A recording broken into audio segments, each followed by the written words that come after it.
for the next 2 years.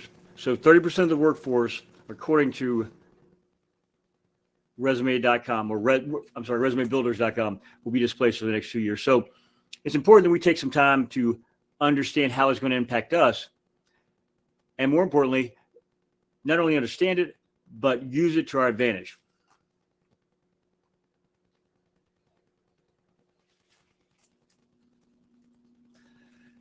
There's a chat. If you have any questions, just type them in the chat. We'll get to the questions toward the end. This isn't going to be as long as the hour says. Probably about 25 minutes, and then we'll open it up to questions. So give me just 1 second, and let's get started, okay?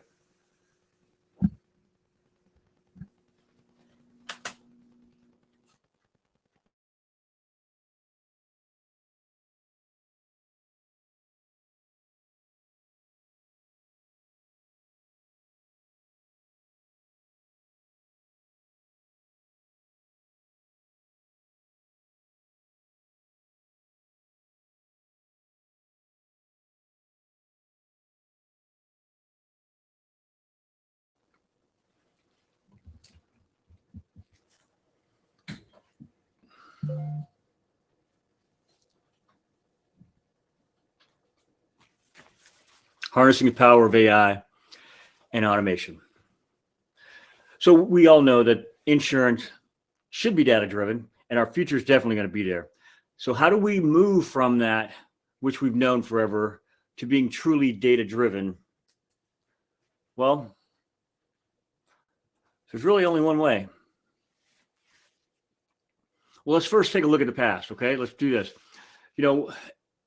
AI has been in insurance for quite some time, actually.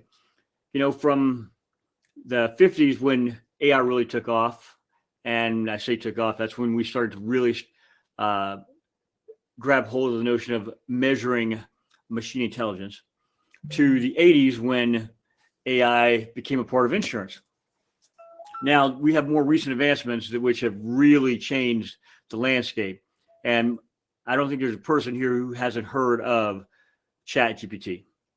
AI is the word of the year, according to Oxford Dictionary, which makes sense because that seems to be on the tips of everybody's tongue.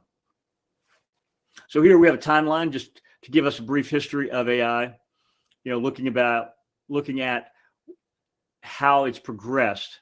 And really, that's why I started in the 50s, because that's really when we started to measure machine intelligence.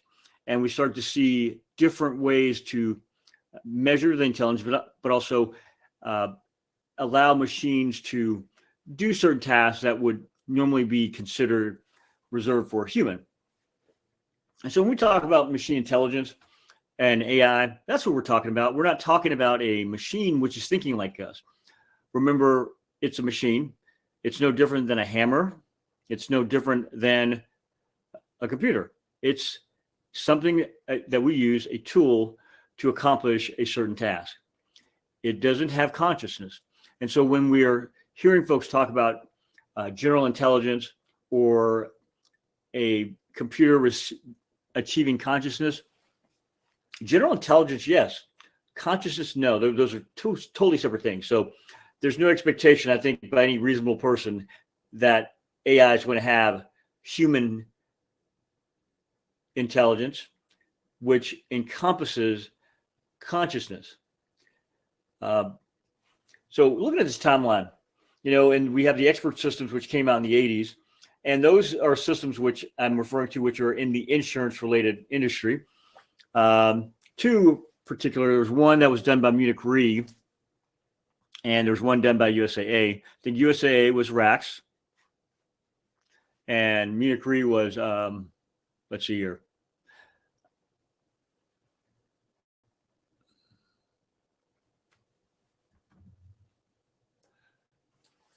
It was Alf Finance, which was a life insurance platform used to allow their life insurers and those brokers who work with them to manage the policies.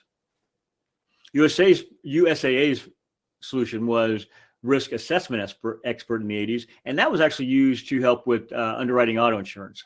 So while we have these, buzzwords about AI everywhere now, it's not like it's a new thing. It's just that it's become so ubiquitous is the best way to put it. And the impact that it's going to have is greater than we've thought previously.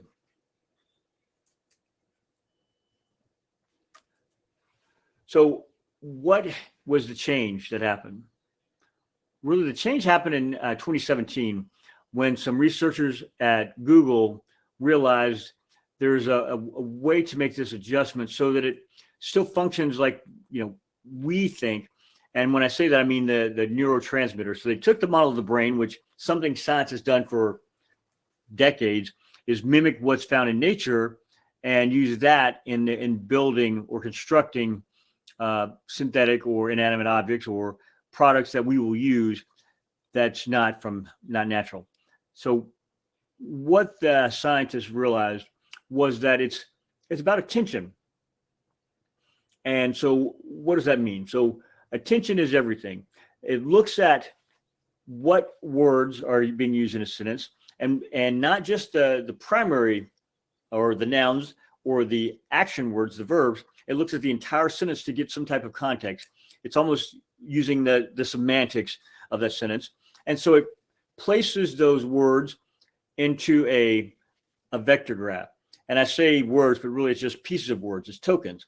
To us, it could be gibberish, but to the computer, it's one byte of information that it places into a token. And those tokens are then placed on this bar graph, this line. And that line is then multiplied, say, by thousands of lines. And that's where we get a dimension. And so it's a vector line that has, at some point, could be thousands, and it may eventually get to millions of vectors that it's searching from. So how does it understand what it's doing? Well, what it's doing is it's looking at the difference between the two spots on the vector when it's looking at a sentence. If the sentence is, I love my grandma, that's pretty easy, right? Simple sentence. But it's going to look at the word love. It's going to look at my grandma and I. And then if I say my grandma's name is Shirley, and I then ask the computer, is it safe to say I love Shirley? It can discern that answer based on where those words fall in that vector database. So when you as an insurance agency or as an insurance carrier decide you want to take some time and program your own large language model, that's what you're going to be doing is you're going to be programming it so that it can understand the nuances of the way your language in your agency or in your company is going to work, even though it's going to have this large corpus of data that it's learning from. It's going to be fine-tuned to your information.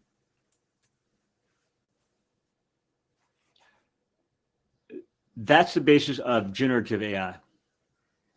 And generative AI has potential to change the way we work altogether. There are currently 250,000 different models that I've seen personally, not witnessed, actually gone through and looked at, but have seen that there are that many different tuned models available to use on Hugging Face. And what that means is there's a lot of opportunities for individuals to find a model that works for their business. And there's a lot of folks that are trying to get a model to work for their business. Why is that important? Because it speaks to the strength of this quote unquote movement, of this change in the way we're working and the change in the way we're living. Current generative AI and other technologies have the potential to automate work activities that take 60 to 70% of an employee's time today. Some people have heard me speak about building happy humans using AI. I say that somewhat jokingly, but that's really what the purpose of AI is. It is to build happy humans. It's to take away those tasks that we have, which are cumbersome, mundane, annoying, and are repetitive, and allow us to spend more time focused on areas where we can be creative or have a creative impact in that organization that we're working for. So AI is going to be there to help you, help your organization, or help yourself with whatever task you need. So the landscape today, we can look at the different areas where AI can have an impact. It can have an impact on the claims processing, on determining the risk and seeing how much risk or how bad the exposure is. And that it can impact where we communicate with our clients, as well as provide a way for us to store all this information and access it quickly. For years, we've been focused on data, whichever one you want to say. And rightfully so. That's what insurance is founded upon, behavior data, and determining how risky that risk really is. So let's look at these 5 things here really quick. So risk assessment. The areas where you'll see an impact really is going to be in the predictive analytics for profiling risk. Now, some will say that profiling in risk is, that could be discriminatory, but we're not looking at it from that perspective. That's not what we're trying to do. We're trying to understand what we need to price for this risk based on patterns that are seen from similar individuals or similar groups of individuals to our policyholder. So every carrier is going to have a different book of business. We know that. So therefore, every carrier is going to have a different price point for those risks. And so when we're looking at AI, some folks may think that it's going to completely change the way we've been conducting business previously. That's not necessarily the case. Yes, it's going to have some changes, but it's not going to completely change everything that's been done up to this point. What AI is going to do is provide a way for us to transition to more of the data that's available out there. Choose more data points that have relevance to your book of business and to your client base. That's one way it's going to help. The other avenue that you'll see growth when it comes to AI and automation is, enhanced underwriting, which is really what we should be focused on in the insurance space, is getting our underwriting fine-tuned to a point where we can actually make a profit off of it. For decades, the focus in insurance has not been on underwriting. It's been on our investments. Well, with the market hardening up and with cat losses continuing to be high, this year's been very mild, but continuing to be high over time, it's important to understand risk as soon as possible so that, one, you're priced correctly in the market, or 2, you refuse to insure a particular risk because you see that the reward isn't worth the pain that you're going to experience or potential pain you may experience as a carrier. And there's a few different companies out there that are focused on those 2 areas, as well as automated data processing and analysis. These tools, they have the ability to quickly possess and analyze huge data sets. Something that may take us weeks, it can get done in hours. And the other advantage is there's potentially less errors using AI versus a human. Now, I know that AI has had some issues with putting words on glass or using color in certain situations, but that doesn't mean that what you're doing or what an organization is doing is going to be discriminatory just based on those things. Going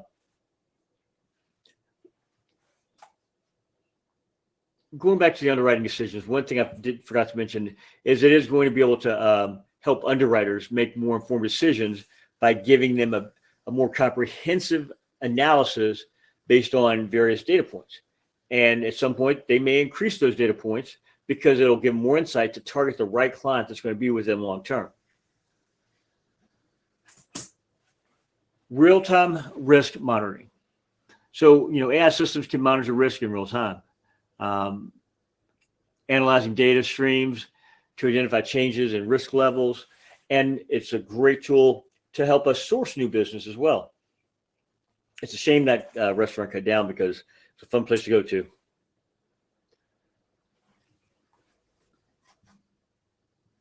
Let's see here.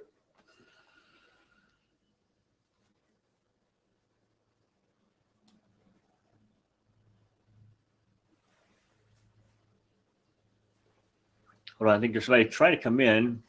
I apologize. Hold on one second.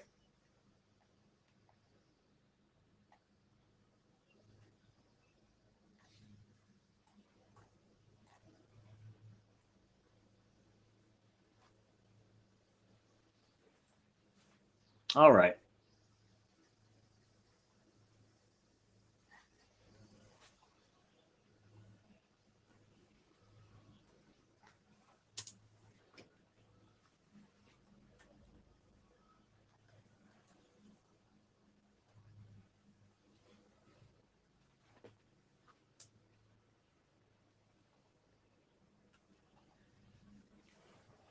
So data management tools. There's quite a few of those out there. Really, what's the purpose of those? Well, it's to give us a central repository for all our structured and unstructured data so that we can access it when we need it and enrich it if possible, because we may not have enough data points that are relevant. So it's important for us to get a solution in place now, as challenging as it may seem to some folks to actually store this stuff in the cloud. At some point, you're going to need to go ahead and bite the bullet and get yourself a drive, a cloud drive. So that'd be a Dropbox, that'd be a Google Drive, that'd be a OneDrive. But all those programs serve the same purpose, which allows you to store the data that you will have the ability to access at a later date and get analysis on. So it's important to have a really good data solution, a data warehouse like Snowflake, or gosh, I'm trying to remember the big one. It just went blank in my head. There's Snowflake. There's Vertex from Google, which, while it's an AI, their Google Cloud does allow you to use, I want to say it was 300,000 tokens during a test run. And you can also generate images as well. I'm sure we're all familiar with customer service, and we've seen it numerous times, the customer service bots that tend to annoy a lot of folks.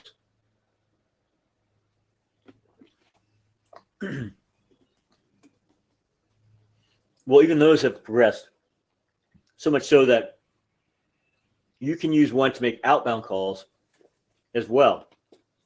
And I'll have a link to that company in the comments in just a second.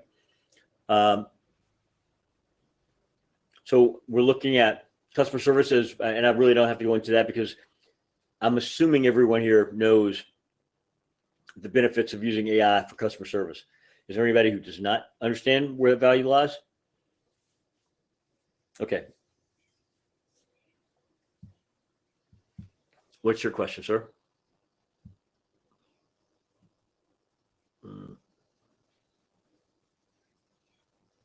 I think you froze. I don't see it.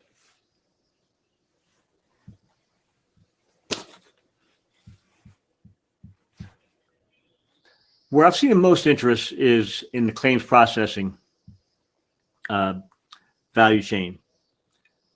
You know, there's so many tools out there that are focused on helping carriers retain their business, retain the premium they collected, which is a good thing. So you'll see, you know, automated claims processing is something that's going to be, you know, significant in the future. And it really boils down to what's your strategy, what's your plan to implement something like this in the future, meaning automated claims processing. When I think of automated claims processing, you know, I think of some of the organizations, like I said, like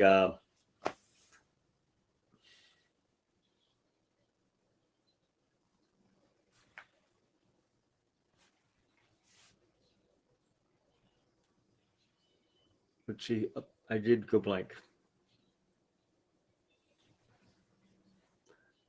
Yep, I did go blank there.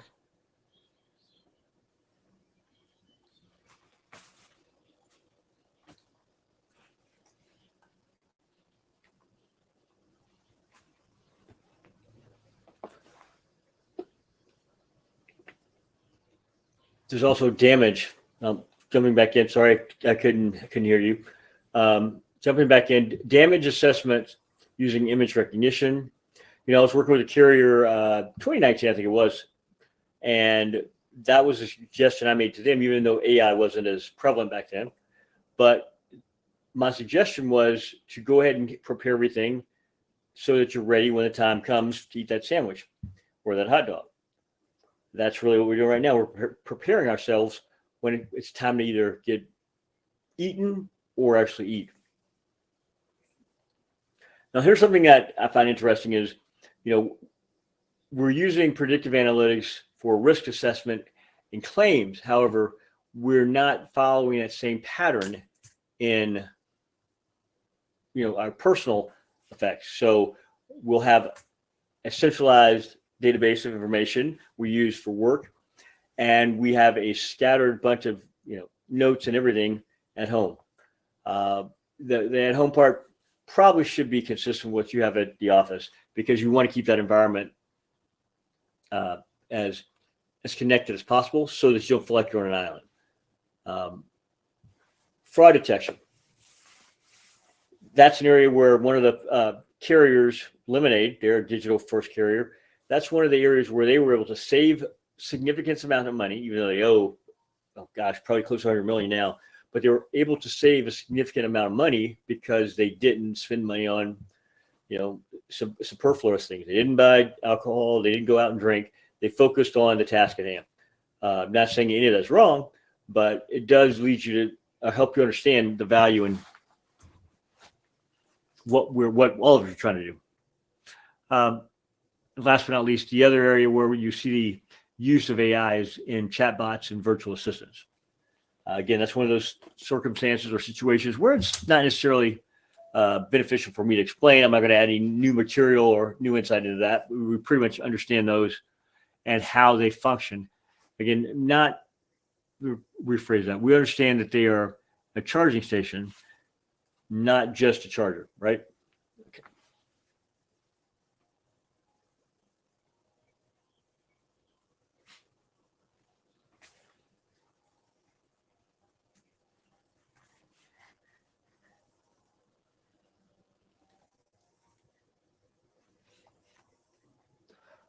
Okay, let's see.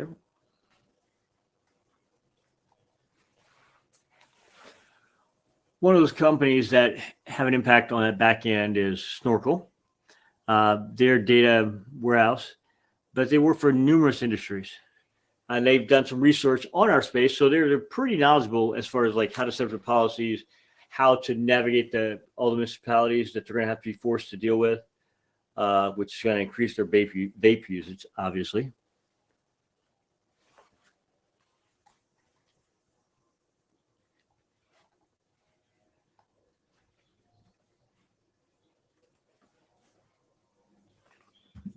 I know it wasn't the only one.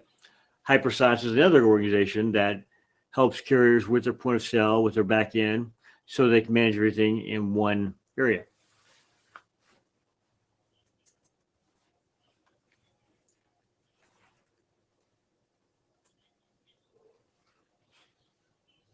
So now let's start taking a look at where we are, which is feeding our food, charging our phones through an electronic charger that's very similar to the stovetops that we're cooking on right now.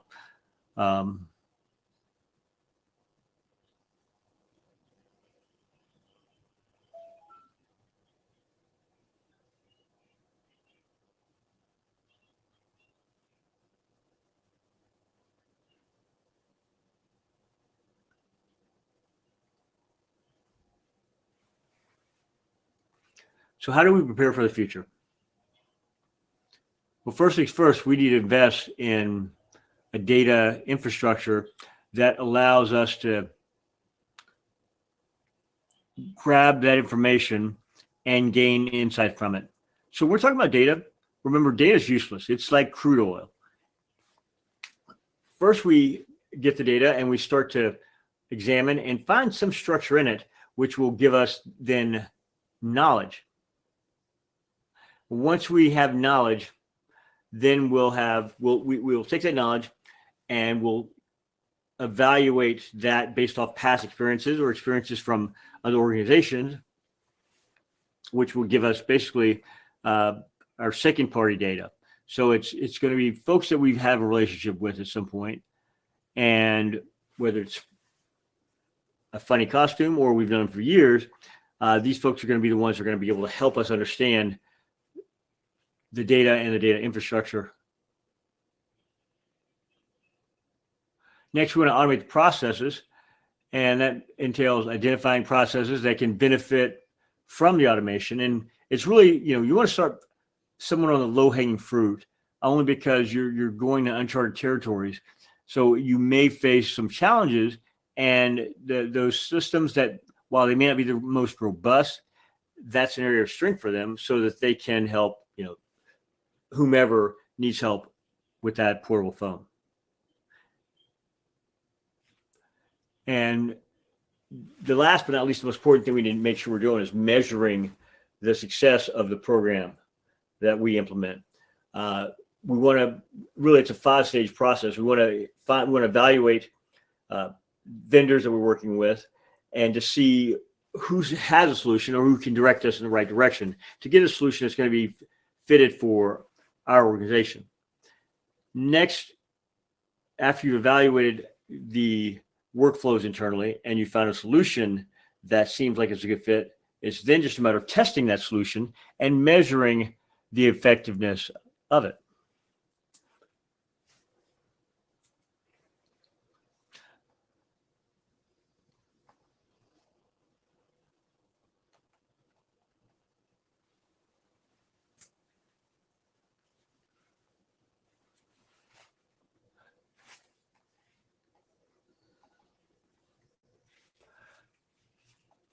All right, let's see here. So when we look at adopting AI and these automations, it is definitely a challenge. And first thing we need to do is, figure out what's happening with our talent shortage. Why are we not able to attract new business like we once were? It could be because of salespeople have a bad reputation of being salesy. I think most would agree.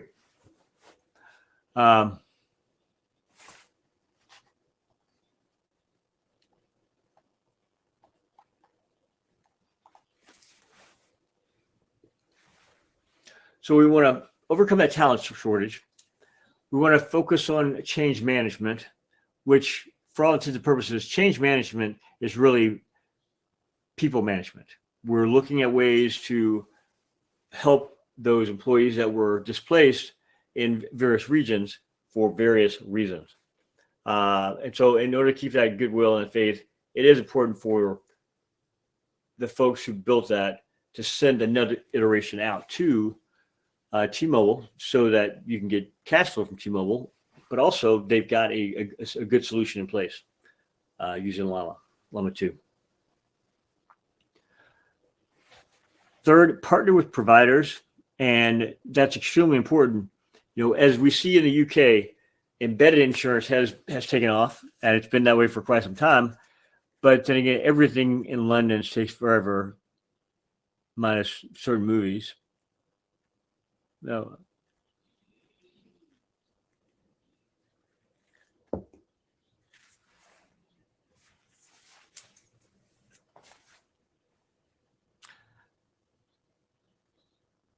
Last but not least, you want to invest in innovation. You want to look for ways where you're not necessarily bleeding edge. You can just be cutting edge, but you're testing and you're making iterations based off of what you find in those tests, so that you can stay ahead of the curve, which long term is going to pay amazing dividends back to you.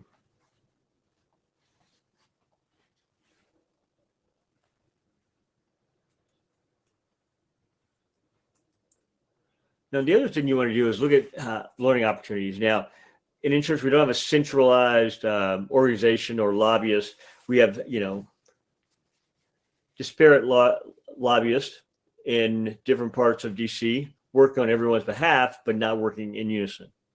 So we can't control that as much as we would like to. So we have to control what we can, which is looking at that pillow for the young lady. I can't remember her name. That could be seen as being offensive by some folks. So we definitely want to do some research to make sure that we're understanding what we can do and the workflows to get that accomplished. We want to spend some time training. My goal, I would say, for everyone would be to spend an hour a day working on their digital marketing plan and include in that some time space for AI. Maybe you only go to the gym 3 days a week, but the other 2 you work on paint. We both know he doesn't like going to the gym, but that may work for you. So there's going to be numerous opportunities for the folks who embrace AI sooner versus later. And, doing so is going to make a difference in the sustainability of your agency, your book of business, and unfortunately it will impact your carriers as well, which we've seen in California beyond any belief. I think that the running total right now is about 75 insurers or small business MGAs had to pull out just because of the lack of markets in California. I actually spoke with a gentleman. He's got 1,600 policies he needs to rewrite before February. And it's sad because he's not in this alone. There's so many agencies that are getting non-renewed or getting purchased by a different group. And, you're going to be displaced, or you're going to be in a place where you're uncomfortable because it's new to you. But it's the new normal, because everyone will at some point be forced in this space. So as you're trying to figure out where to start, what you need to do to level up your agency, it all starts with a list. And that list consists of what you'd like to accomplish. First, do you have any guards? What you'd like to accomplish?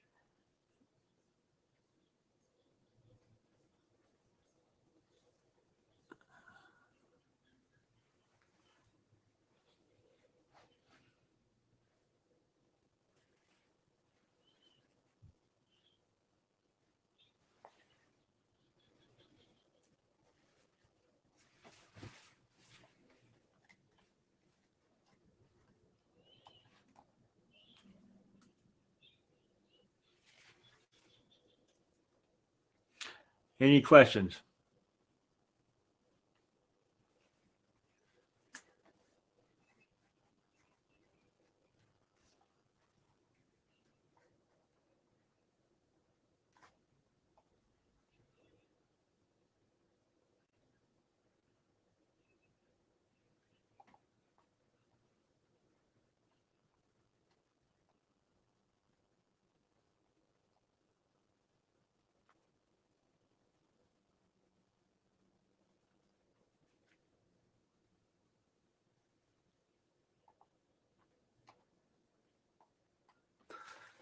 All right. I want to thank all of you for taking some time out of your day. Being the Friday before Thanksgiving, I know everybody's probably got some plans, or folks are getting out of town. If you have any questions, if you need any help, feel free to reach out to me. The sooner more of us get involved in learning and implementing AI, the better off the entire industry will be. So I want to thank you all again, and I hope you guys have a good weekend.